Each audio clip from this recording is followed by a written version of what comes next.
I recently connected with an entity by the name of Matu, who is somebody who I entered into an agreement with many, many lifetimes ago. And Matu is from a different planet and universe, that he is going to work with me to help me further my purpose in helping others.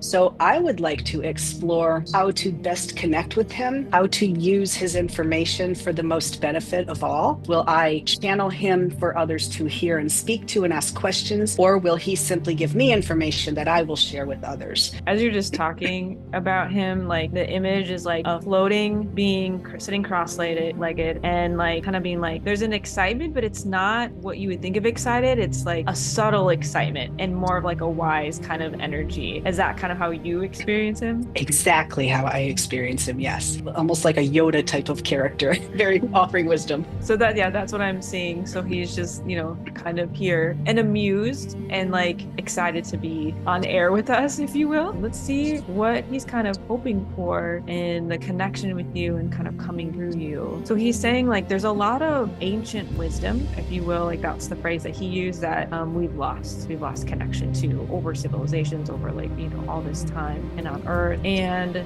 that it feels like now is a good time to share it with the world and put it out there. But he's like, as you can see, I can't do that myself. Like I don't have that ability. Hi, I'm Sam Franklin, intuitive healer and psychotherapist. In this podcast, you'll hear real life sessions where I open the Akashic records, connect with angels, offer energy healing, and guide my guests through deep soul transformation. Each session begins by opening the Akashic records, or the energetic library of the soul, to receive clarity and guidance. Next, I set sacred intentions and invite loving support from the angels, spirit guides, ancestors, and all other spirits who are here for the highest good and healing. Throughout these sessions, I explore soul purpose, soul connections, and soul gifts. I also examine the deeper roots of challenges, including past life lessons and how they shape the present, to help my guests reconnect with their truth and step into the life they're meant for. Whether you're here out of curiosity or on your own healing journey, I invite you to listen with an open heart. You might just hear something your soul's been waiting for. Let's dive in.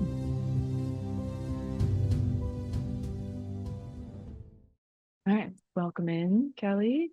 Excited to have you here and explore whatever it is that you want to explore today. So I'll give you the floor and let me know where you want to start. Wonderful. Well, I recently connected with an entity by the name of Matu, Mhm. who is somebody who I entered into an agreement with many, many lifetimes ago.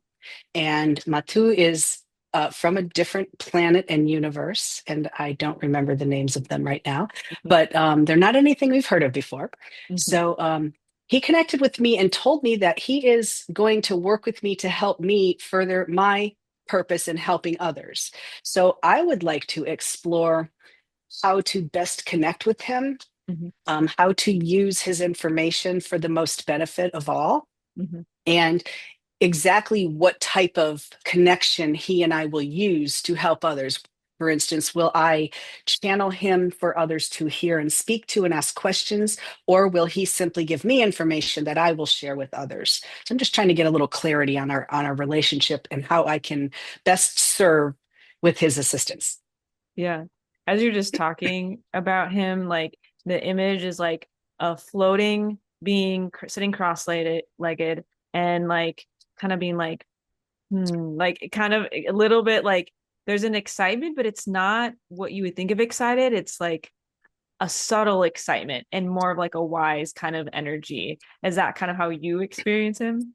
Exactly how I experience him. Yes. He has Yeah. there's almost a red hue around him, Mm. which I'm not sure what that means, but yes, I see him like almost like a Yoda type of character, Yeah. very offering wisdom. Yeah. So that, yeah, that's what I'm seeing. So he's just, kind of here and amused and like excited to be on air with us, if you will, be a part of Wonderful. this. Let's see what he's kind of hoping for in the connection with you and kind of coming through you. So he's saying like there's a lot of ancient wisdom, if you will, like that's the phrase that he used that we've lost connection to over civilizations, over like, all this time and on earth. And that it feels like now is a good time to share it with the world and put it out there.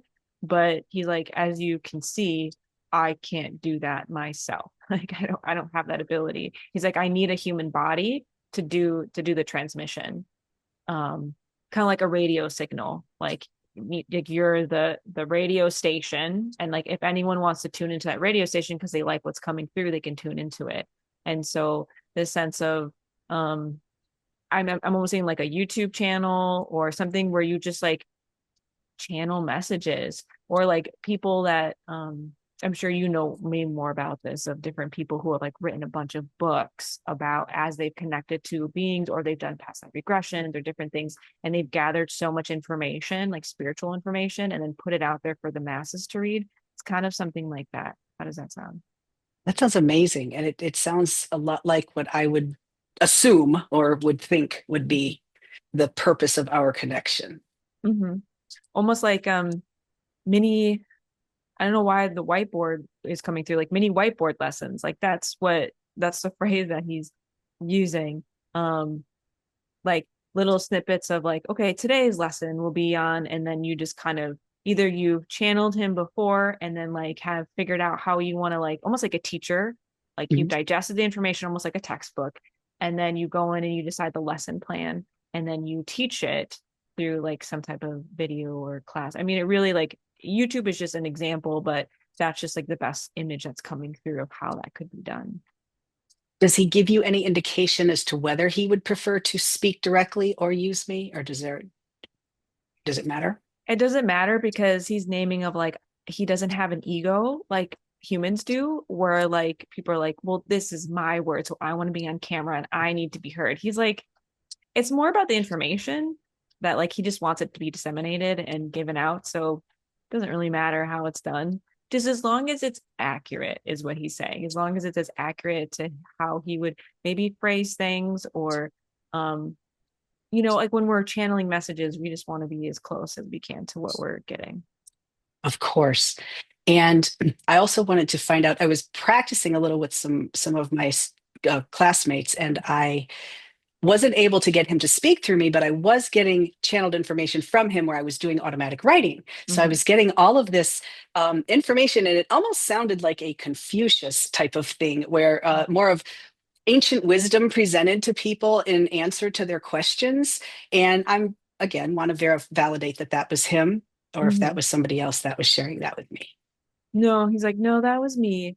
He shows up differently depending on the context. So like with you, Okay. almost like, like close friends, how they'll show up differently than if like you were to give a big presentation at a conference. You might be more formal and show up a different way. That's kind of what he's saying. Like in the writing, it's more of like the ancient text or wisdom, and it's more formal. But when it's with you, he might show up a little more casually, if you will. Okay.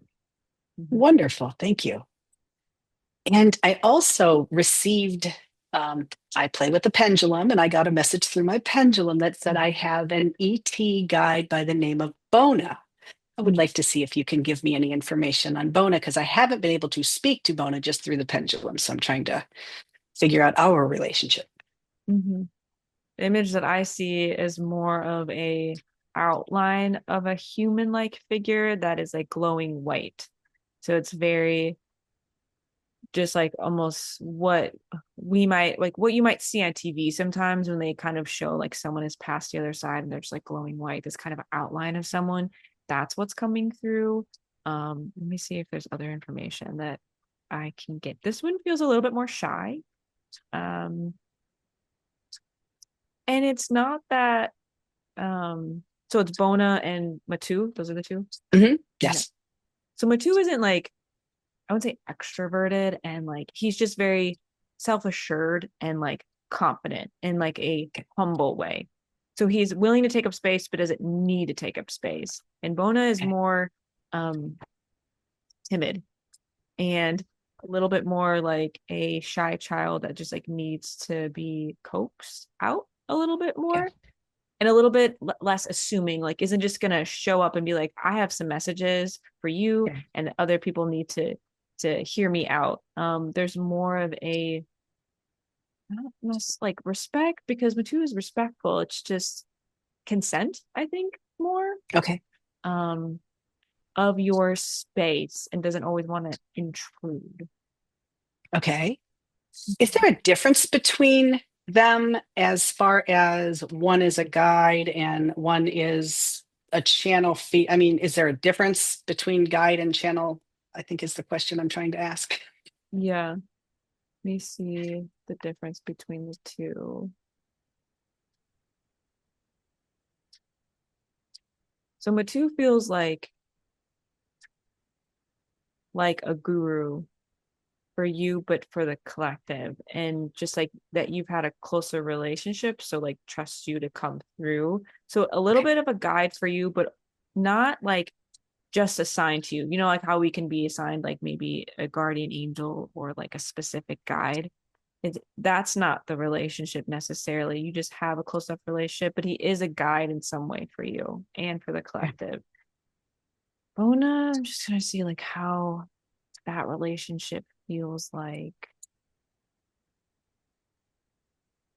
That one feels a little bit almost like reciprocal. Like there's something like that you can help him with his shyness. Like Okay. by like this is almost like feels like part of his spiritual journey in a way to learn how to like be front and center and have a voice like through you. Um so like you can kind of help him out.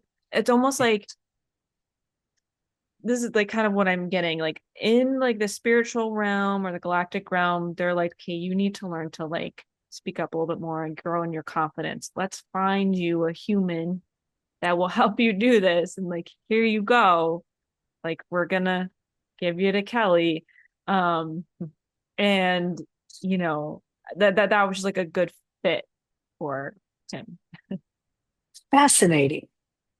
So, what is the best way for me to help him, to help Bona?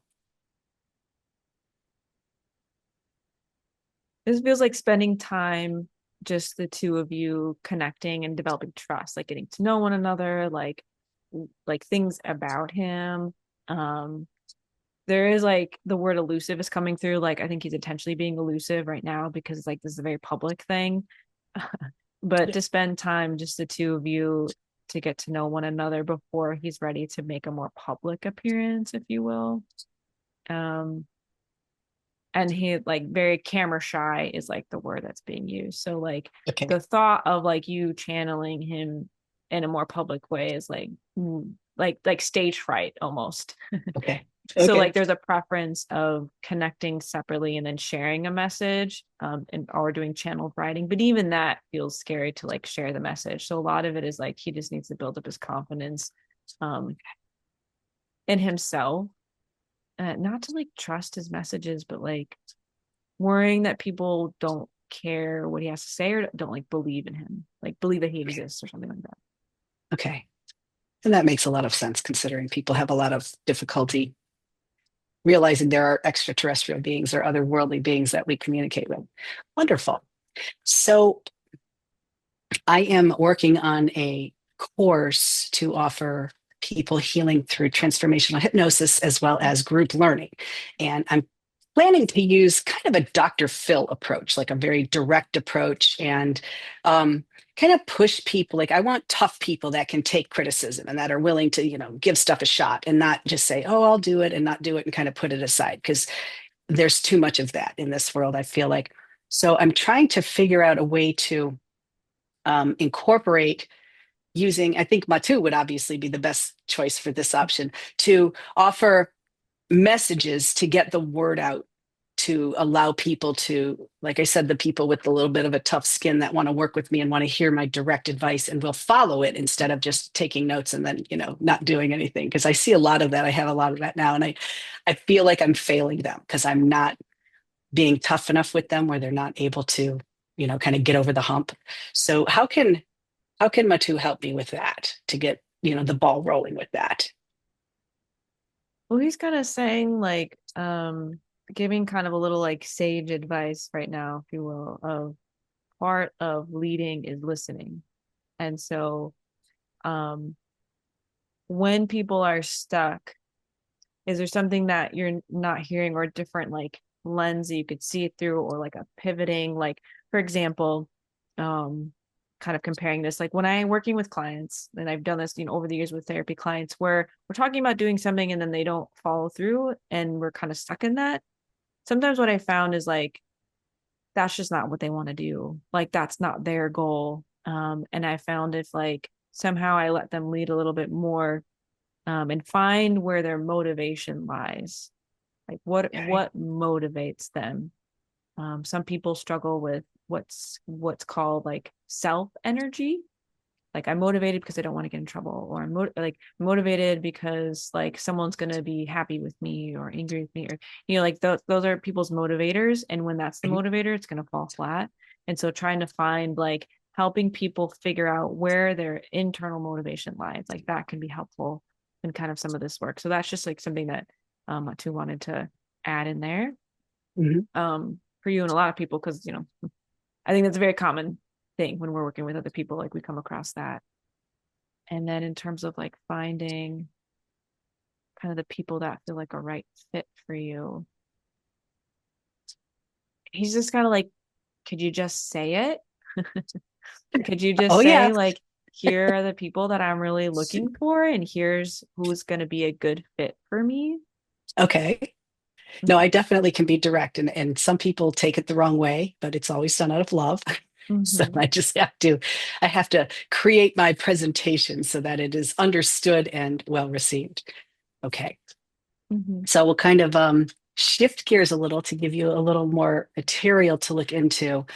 Um, I had a challenging relationship with my sister pretty much all my life, and we are estranged now. I've ended our soul contract. We don't speak. We're non-communicative, but I still find people trying to kind of interfere and either think they can match make and get us back together, but it's beyond that. That's over.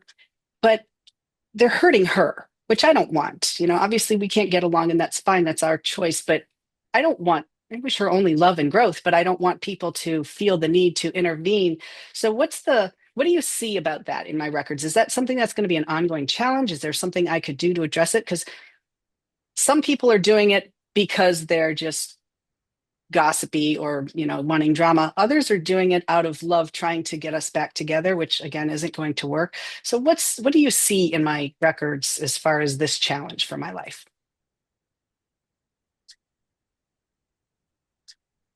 They're just like the angels and guides are just naming the hard part about this is like sometimes people don't understand something that we know to be true, like that what's best for you is to not have this relationship.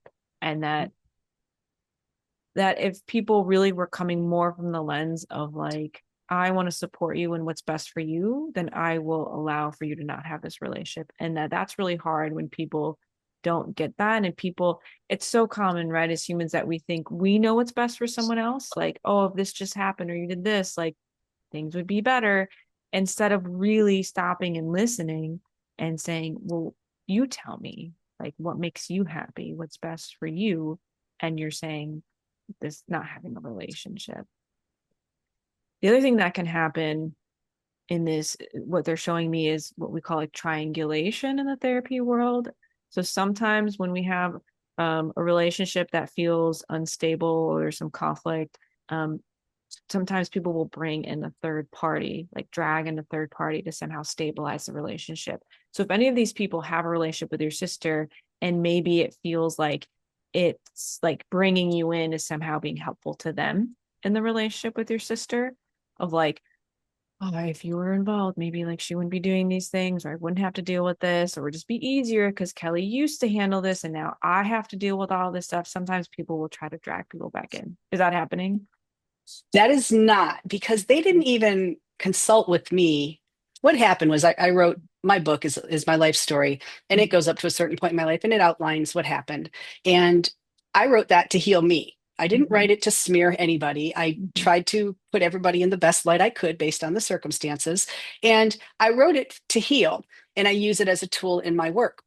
But two of these people have gotten a hold of it and felt the need to call her and say, "Did you see what your sister did in the book?" Mm-hmm. And I didn't know about it until, unfortunately, they dragged my brother into the picture. Mhm. And my brother said she was really hurt by that. And I said, I don't blame her. I would have been too, because she doesn't know my side of the story. She's literally getting this from two people that are just whatever their intentions are. I don't believe that their intentions were bad. I just think that they weren't thinking clearly. But I want to fix it for one, my brother. I want to fix it for my sister without opening doors with her, because I do not want that relationship. But on a soul level, would like to send her healing so that she doesn't suffer, because there's no need for her to feed. It is what it is. But it's been bothering me, and I want to figure out how to best handle it to either close it out for all of us or fix it without confronting these two, because they don't know I know. Right. This More is drama. where it gets messy when people bring all sorts of people in, and then it's like you feel like you need to address something with someone, but like they don't know that you know, and it's just like this is where direct communication is really important. Like Yes. if it was that upsetting for your sister, then I mean maybe she has no way to contact. Maybe you blocked her and everything, so she couldn't reach out. So like No. maybe there's some truth to that. There's no like she could still reach out if she really, really needed to contact She you. can tell my brother, but I don't. She is blocked. I don't have any Right. communication with her. So the real conflict, if you will, is between you and your sister. Like if she's really hurt and she needs something from you, then she needs to reach out to your brother or something to like say, I need an apology or, whatever it is.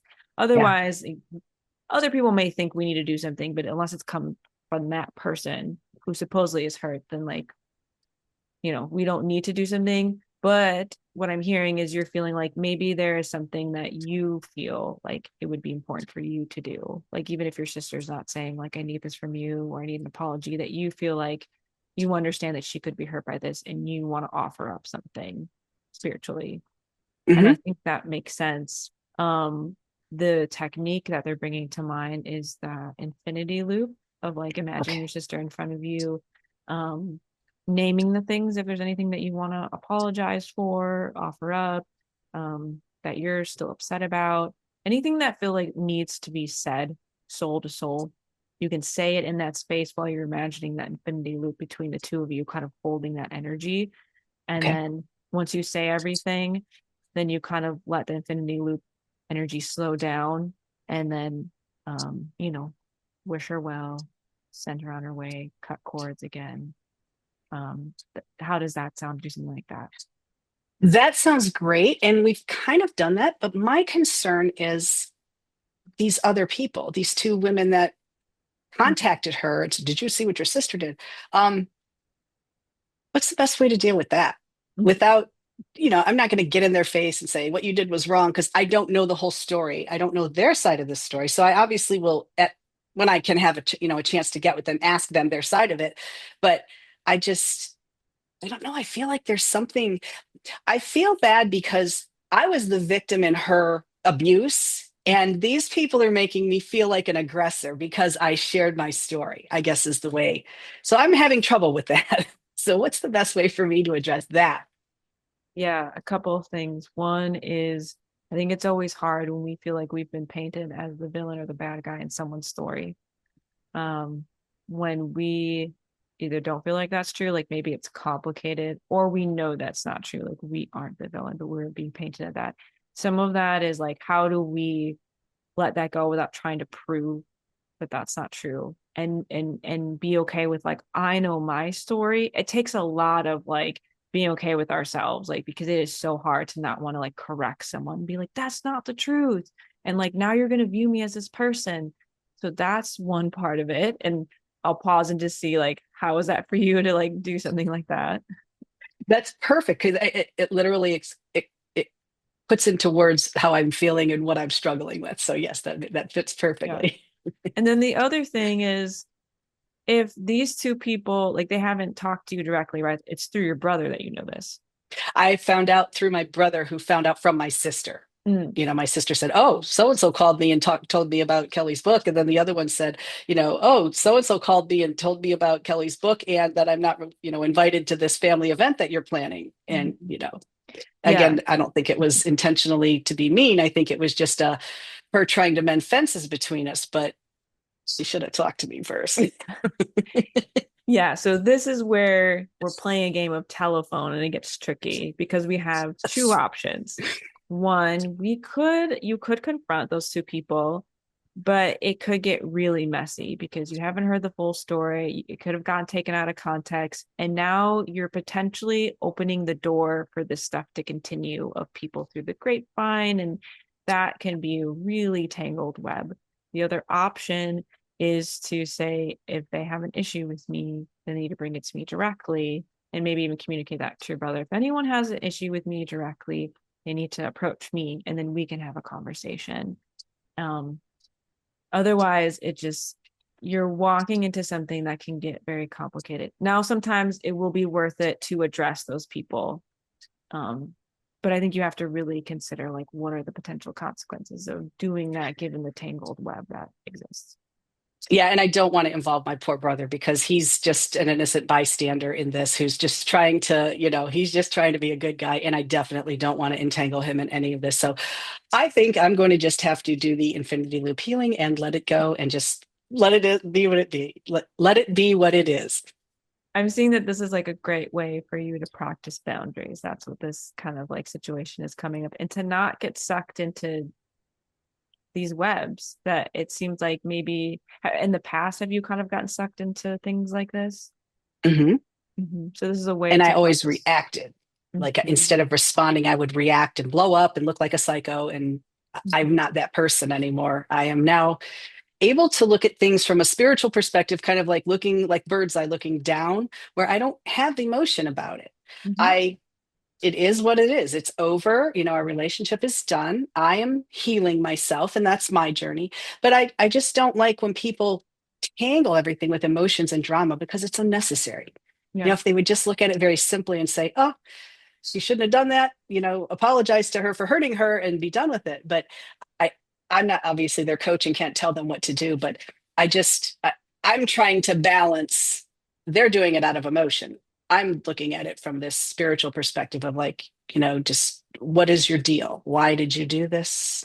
Hmm. Why did you think this was a good idea? But again, it will make them defensive because I am, in their opinion, I will be attacking them because I will be questioning what they have said. So I'm just trying to wrap my head around the best way to deal with it. Yeah, you're naming what tends to happen is people, and sometimes and on purpose, but a lot of times not, like almost set traps for us. Like all this stuff is happening behind the scenes. Everyone's talking to everyone and through the grapevine. And then we come into play because we feel like we're a part of it. And now it's like, oh, we're the problem.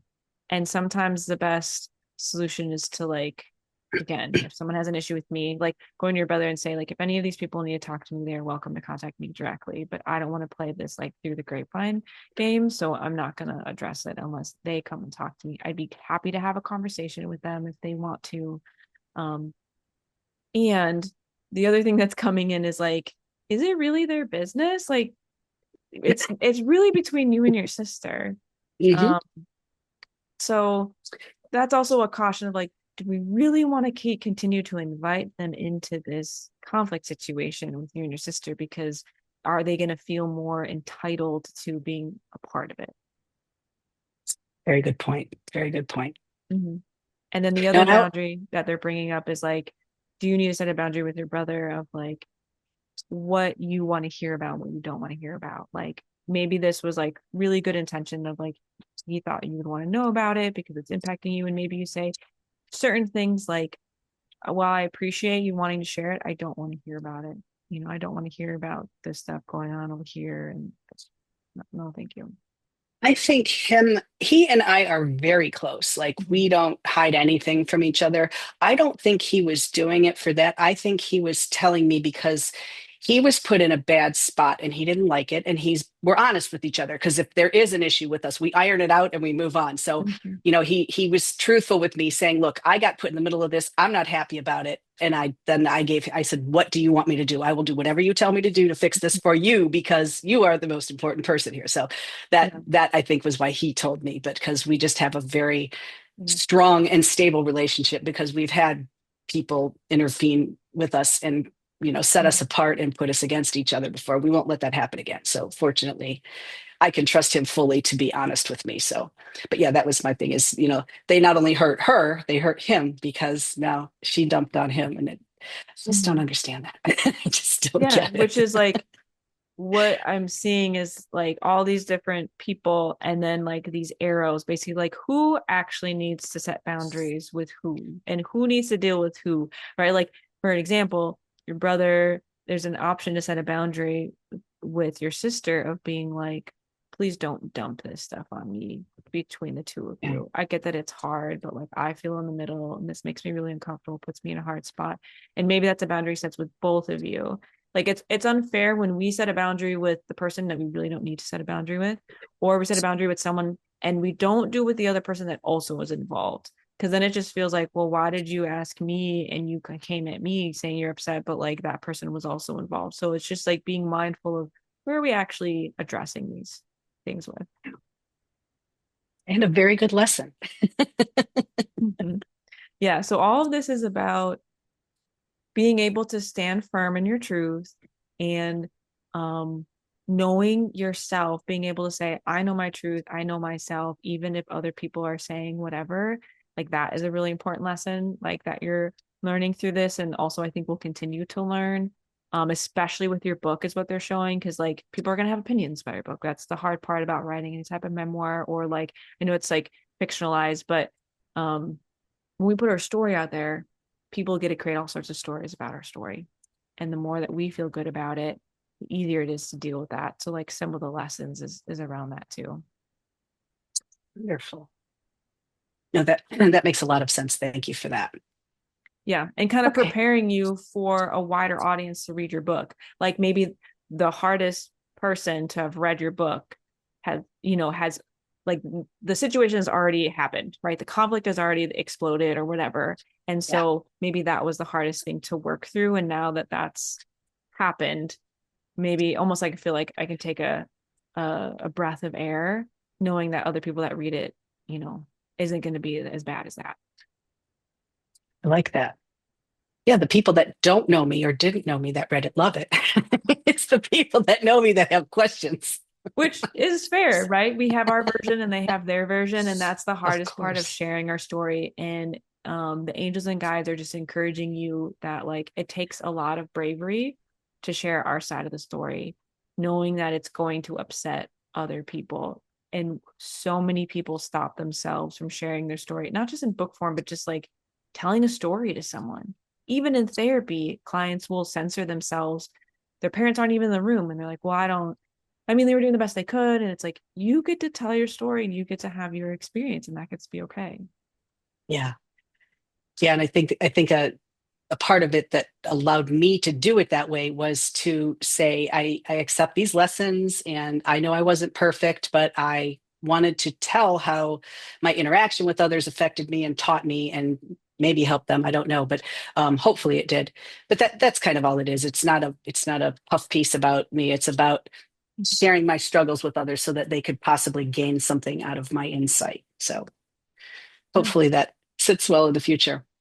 Wonderful. So other things I was worrying and working on, I'm putting together a group program, like I said, with hypnosis and group learning. I'm kind of stuck. I have gotten the little stuff, the logo, the general idea, the framework, and I am kind of resisting taking the next step, which I know is going to be the ball's going to roll down the hill and the course is Mhm. going to begin, and I'm going to Mhm. start talking to people about it. So, can you get any insight as to what that resistance is and why I'm having that with just this? I've got web pages. I mean, everything's done. The giveaway's done. I just have to launch it and send it. Mhm. Why am I resisting doing that? The what comes in right away is just like, oh, it feels like it's going to be a lot of work. Like once like the floodgates open, basically once I launch this, it's like now it's going to be like off to the races and like getting people signed up and like doing the program, and it just feels emotionally like there's a lot involved. Whether that's true or not, is there some of that feeling? I don't worry about it because it's not going to be huge. I'm just going to have maybe six people to start, 4 to 6 people per session. So it's not going to be an overwhelming amount. I may get inquiries and things like that, but I don't know. I have this a little self-doubt. Like I know I can do it, but can I do it? So that kind of resistance. And like that kind of coming up like with kind of what I was saying, like how kind of how they tie the two together is how do I explain kind of the feeling, but like once like, okay, I'm gonna start this group session or like leading up to it or what we're gonna do, it's just like there's a lot of self-doubt and like anxiety around it. So it's almost like it feels like it's gonna be emotionally, energetically draining. Like maybe there's not as much tasky things to do, but more so like, well, what are people going to think? And is this going to be good enough? And like for their money's worth? And like, how's this going to go? And like, is the technology going to work well? It's like, that's the stuff that starts to like stack up somewhere in the brain and energetically and starts to, that's the part that feels overwhelming. Which the angels and guides are reminding you of like, anytime we start something new, is exactly how it's going to feel. Like so much self-doubt, so much of like, oh, this feels really big. Um, I'm gonna see like what would be helpful to like work through this so it doesn't keep you stuck. They're bringing me to like when you started something new before, like Okay. um, doing like hypnosis like for the first time, something like that. Like how did you work through getting yourself to like take that leap and work with clients and all of that? I just did it.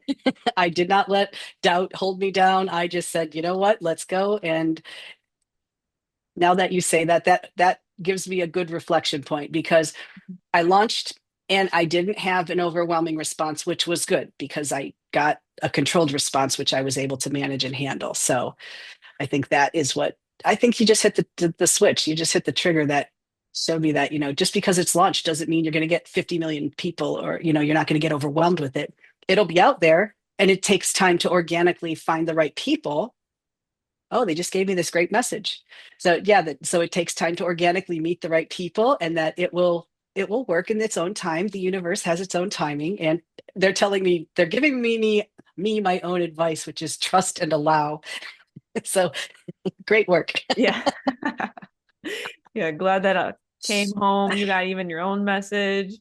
Um, yeah, what I'm hearing is the people that will find you initially will feel safer to try this out. And that eventually, as you build confidence, then more and more people will come to find you, and that will feel easier to work with those people. So, yeah, trust the process and like there's going to be a gap between when you hit publish to everything and like it's out there and then when you start to receive people. So like kind of remind yourself that like immediately you're not going to be like, oh, I got to do all this stuff or like now I have to work with these people and all the self-doubt.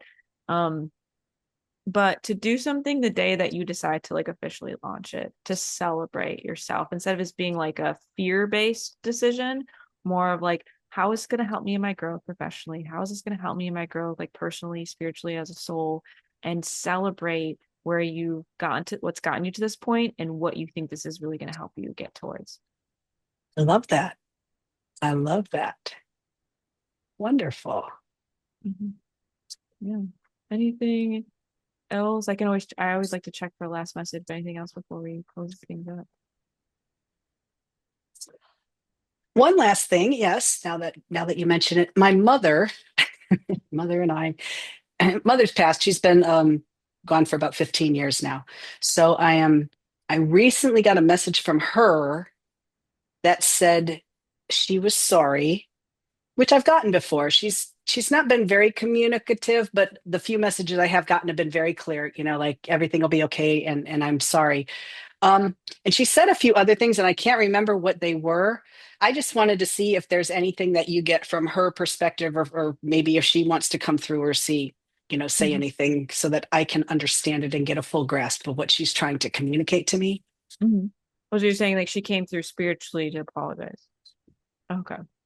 Yeah, but she just says, I'm sorry. Okay, but that's great. But you're sorry for what? So Mm, and I yeah. know spirit will be very vague about stuff. So I'm just trying to see, is there a little more clarity that we can get from that? Um, I hear like, well, it's kind of a laundry list and showing like a scroll. Like I don't know, I've seen this in like movies or something like, Santa's list of like who's naughty or nice, like this long scroll of names. Like that's what they're showing me as an image of like there's like a lot of things to apologize for. And she's kind of like we don't really have the time to get into all of it. Let me see if there's like main things, like Yes, please. groupings of things that maybe she could have apologized for.